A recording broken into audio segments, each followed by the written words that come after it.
It's like মানে Sunday আর winter দুটো similar word আর কি। সপ্তাহে একটা আর বছরে টেনে টুনে এক মাস, টেনে টুনে এক মাস, সব সানডে জমিয়ে একটা শীতকাল তৈরি হয়। এটা আমার মনে হয় বহুদিন পর ট্রেন দেখছি। বহুদিন পর ট্রেন দেখছিস? হ্যাঁ, কারণ ট্রেনে যাতায়াতই তো হয় না, ডেস্টিনেশন গুলো সব এখন কাছে হয়ে গেছে। উবার, এটা হলুদ ট্যাক্সি। এটা কি বনগাঁ লোকাল? এটা তো বনগাঁ থেকে সোজা মাঝেরহাট যাবে। গ্যালোপিং বললো না? এইটাই গ্যালোপি, এটা হচ্ছে রেলওয়ের দুসরা, বললে যে গ্যালোপিন। হ্যাঁ, অনেকক্ষণ দাঁড়িয়ে রয়েছে, অনেকক্ষণ ধরে ব্যাটসম্যান ওয়েট করেছে যে স্টার্ট করবে, দাঁড়িয়ে গেল। আমার না একজন মামা ছিলেন, উনি এই পেছনে কেবিনে থাকতেন রেলওয়েজেরই। আরে রেলওয়েজ এবং আমি না মামা নয়, রেলওয়েজের মজার মানে মামা কাজ করতেন। একদিন যাদবপুর যাওয়ার পথে হঠাৎ মামা বলছে, এই তুই কোথায় যাচ্ছিস? আমি সামনে যাদবপুর যাবো, উঠে আয় এখানে ট্রেনে। এই গাড়ি ভাড়া বলবি, হেভি মজা। আমি উঠেছি জানিস কিভাবে? আমি উঠেছি গুডস ট্রেনের। বড়বিলে থাকতাম। হ্যাঁ, বড়বিলে আমাদের একদম বাড়ির সামনেই, মানে বাড়ি, মেন রোড, রেল লাইন, তারপর আবার আরেকটা রাস্তা এবং ঢাল পেরিয়ে অন্যদের বাড়ি। এবারে ওইখানে এসে থামতো। এবারে গুডস ট্রেন অনেকক্ষণ দাঁড়িয়ে থাকে ওই শেষ এরিয়াটায়, আর ওটা না অদ্ভুত সুন্দর, একটা বাড়ির মতো, বাড়ির মতো, একটা বারান্দাওয়ালা বাড়ির বারান্দাওয়ালা। এইবার ওইখানে বাবার মানে আমাদের মানে বাবার যে অফিসে কাজ করতো আর কি, এরিয়া ম্যানেজার ছিল, ওখানে একজন কাজ করতেন, তার কোনো আত্মীয় তিনি ওখানে করতেন। তো ওই করে আমাকে নিয়ে একদিন উঠেছেন, দাঁড়িয়ে থাকা অবস্থায় উঠেছেন। এইবারে তারপর বলেছে যাবি? আমি বললাম কোথায় যাবো? আমি বললো যে না কিছু না, ওই এখান থেকে 1-1.5 কিলোমিটার মতন যাবে, তারপর ওখান থেকে আবার একটা গাড়ি ফাড়ি করে চলে আসা হবে। ওয়ান্ডারফুল। হ্যাঁ, এইটা করেছি এবং মানে ওইটা অসাধারণ। মানে আমি দাঁড়িয়ে আছি আর হাওয়া লাগছে, আর কিচ্ছু শোলে গুলি ফুলি ছাড়া। হ্যাঁ, মানে আর কি, মানে ধর একটা পর্যায়ের পর তো কিছু নেই, দুদিকে জঙ্গল আর একটা লাইনের মাঝখানে ট্রেনটা যাচ্ছে। আরে ওটাই গেছি, অ্যাডভেঞ্চার। আমার আরেকটা ইচ্ছে ছিল ওই যে লাইন গুলো চেক করে না, ওটা হয়নি। ওটা আমার এখনো হয়নি, হবো।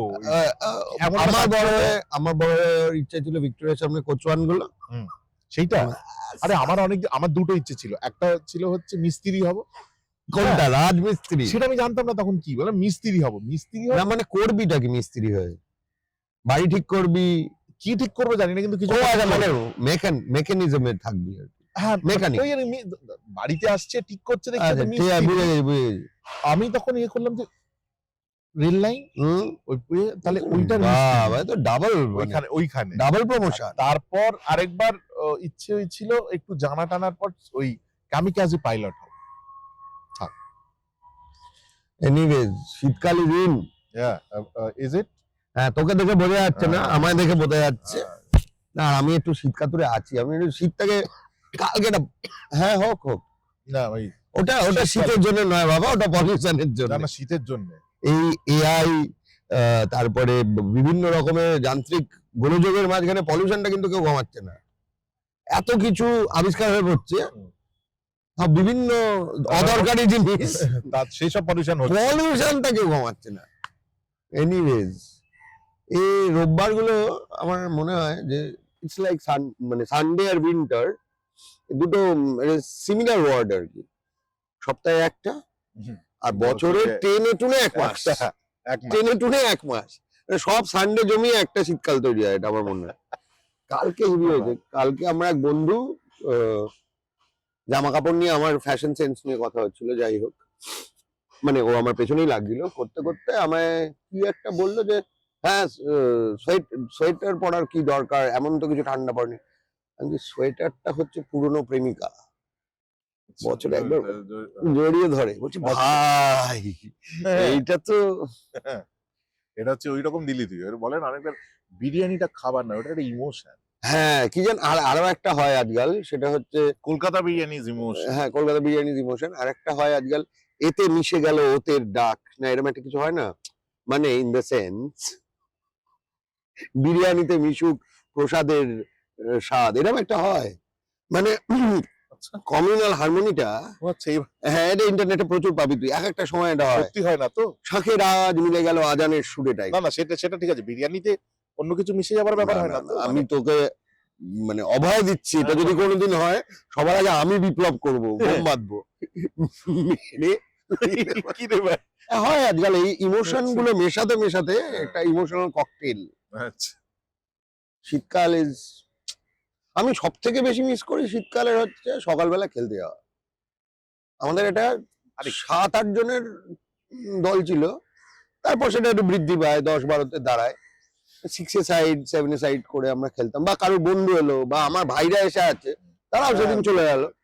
তো ওই খেলার মাঠটা সকালবেলা তখনও শিশির লেগে ভালোই, বারাসাত তখন ভালো ঠান্ডা। তো আমরা তখন মনে মনে সবাই সুইং বোলার, কারণ সকালে আমি শুনেছি যে শিশিরের ঘাসের ওপর শিশির পড়ে সেটা ডিউতে সুইং খায়, বল ঘন্টা চচ্চড়ি খায়, সব বলই শুধু জোরে কোনো কোনোটা হ্যাঁ নিচু হয়ে যায়। আর আরেকটা যেটা হতো যে সবুজ ক্যাম্বিস বল হলো, এটা ক্রমশ একটা অদ্ভুত রং। ওই শেডটা আমার মনে হয় কোনো ফ্যাশন ডিজাইনার অ্যাচিভ করতে পারবে না, কোনো আর্টিস্টও পারবে না, কারণ ওটা হচ্ছে ওই মাটি, ক্যাম্বিসের ওই চামড়াটা আর ব্যাটে লেগে লেগে লেগে লেগে লেগে লেগে একটা ঘ্যাট পেকে যেত। যে তারপর না ওটা বলটা অনেক সময় দেখা যেত না বিকেলের দিকে খেলা হলো, একেবারে একেবারে তখন খুব মজা তো যারা জোরে বল করতো। একদম হ্যাঁ বেশিরভাগই তো এখনকার বাচ্চায় চাকার। হ্যাঁ এই ছুটতো। আমি সদ্য চাকার বলতে মনে পড়লো, সদ্য সিনেমাটা দেখলাম 800, খুব খারাপ, খুব খারাপ বানানো প্রথমত, গল্পটা খুব ভালো বলেছে কিন্তু ইন্টেন্সিটি কম, একটা ক্রিকেটিং মানে আমি বলবো ওর থেকে ঘুমার অনেক বেশি ইন্টেন্স। আচ্ছা মানে অনেকটা রিপোর্ট পড়ার মতন করে একটা সিনেমা বানিয়েছে, বুঝলি তো? আরে এইটা বেশিরভাগ বায়োপিকের এইটা সমস্যা, হ্যাঁ যে সব যে এতগুলো ঘটনা আমি বার করেছি ঢোকাতেই হবে ঢোকাতেই হবে। তারপর ধর এই যে মুরলির একটা ক্রাইসিস ছিল over a period of time, যে সময়টা তামিল এথনিক সমস্যা ওর জীবনে, অস্ট্রেলিয়ার এই কেস, এই সময় দাঁড়িয়ে কি রেলেভেন্ট ভাব, এই সময়েও একটা পৃথিবীর কোনায় কনস্ট্যান্ট এথনিসিটি নিয়ে লড়াই চালিয়ে যাচ্ছে। এবং আমি দেখলাম একটা অসভ্যতা শুরু হয়েছে টিকটকে, যে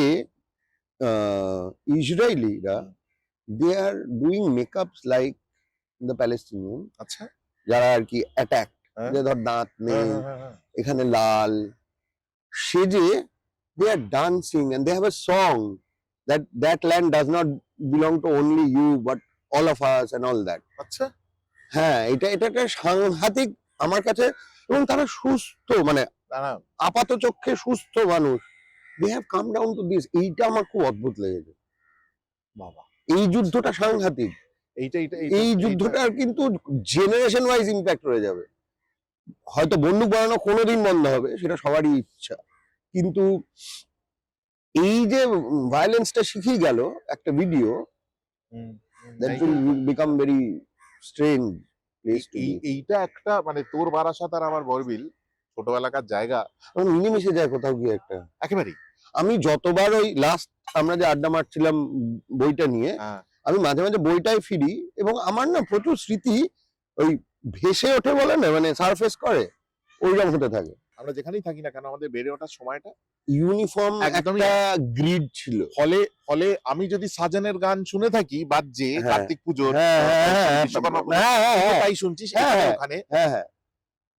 আমরা যখন দেখছি মানে বিনোদ কামলি 93 তে জমাচ্ছে, তুইও তাই দেখছিস অবভিয়াসলি, মানে বিনোদ কামলি একটা গল্প আছে আমাদের বাড়ির পাশে, আমার এক বন্ধু, ভালো নামটা আমি বলছি না, ডাক নামটা বলছি কারণ ডাক নামটাই মজার, ওর নাম হচ্ছে ভন্ডুল। আচ্ছা ঠিক আছে, তো ভন্ডুল হচ্ছে যাদের যাদের ফ্যান হয়েছে, ওয়ান অফ দোজ, ঠিক আছে, তুই বুঝে গেছিস এখানেও এক, হ্যাঁ এরকম। আরে আচ্ছা, প্রথমে দিব্যা ভারতীর ফ্যান ছিল, লেটস নট ইভেন গো দেয়ার, ওটা একটা খুব দুঃখের জায়গা আমার পার্সোনালি। আচ্ছা, তারপর বিনোদ কামলি হলো, আচ্ছা তারপর অজিত আগারকার হলো, ওহো, তারপর আর আমরা ওকে কারোর ফ্যান হতে দিই। আরে বিনোদ কামলি আমার অসম্ভব পছন্দের, in fact Vinod Kambli was a very good player, পছন্দ ছিল। তারপর সৌরভ গাঙ্গুলি আসার পর থেকে খামোখা আমি প্যাক খেতে লাগলাম। হ্যাঁ তো খাবি তো না, আর আমার প্যাক খাওয়া তো শেষ হয়নি, কারণ তারপর আমি গিয়ে জুটলাম হচ্ছে রাহুল দ্রাবিড়ের স্মরণে। হ্যাঁ সেটা তো হ্যাঁ, এখনো সেটা চলছে। না, সেই প্যাক আর যে দেয় দেয় তারা তাহলে বোঝে না। আমি আরেকবার যেটা শুনবো বলছি, একটু। যারা যারা রাহুল দ্রাবিড়কে প্যাক দেন তারা বোঝেন না খেলাটার মর্ম, এবং তারা তারা বোঝেন ধর্ম, না। নেই তারা। ধর্ম তো আছেই, আমি ধর্মে যাব না। তারা বলছে খেলার ধর্মও তারা হ্যাঁ নেই। নেই। আর অবশ্যই এটা জেনে রাখবেন যে একটা লোক যে ম্যারাথনের মতন ক্রিকেট খেলেছে, সে আর তার কিন্তু সাংঘাতিক সবকিছু ছিল না। সে সচিনের মতন রামাকান্ত আচরেকার পায়নি, সে সৌরভ গাঙ্গুলির মতন ওরকম একটা মানে গ্লোরিয়াস ডেবিউ পায়নি বা কামব্যাকস পায়নি, কিন্তু নিঃশব্দে একটা লোক। বাড়িতে কিছু মানুষ থাকেন যারা না থাকলে বোঝা যায় রাহুল দ্রাবিড় সেই মানুষটি, যারা থাকলে তাদের উপস্থিতি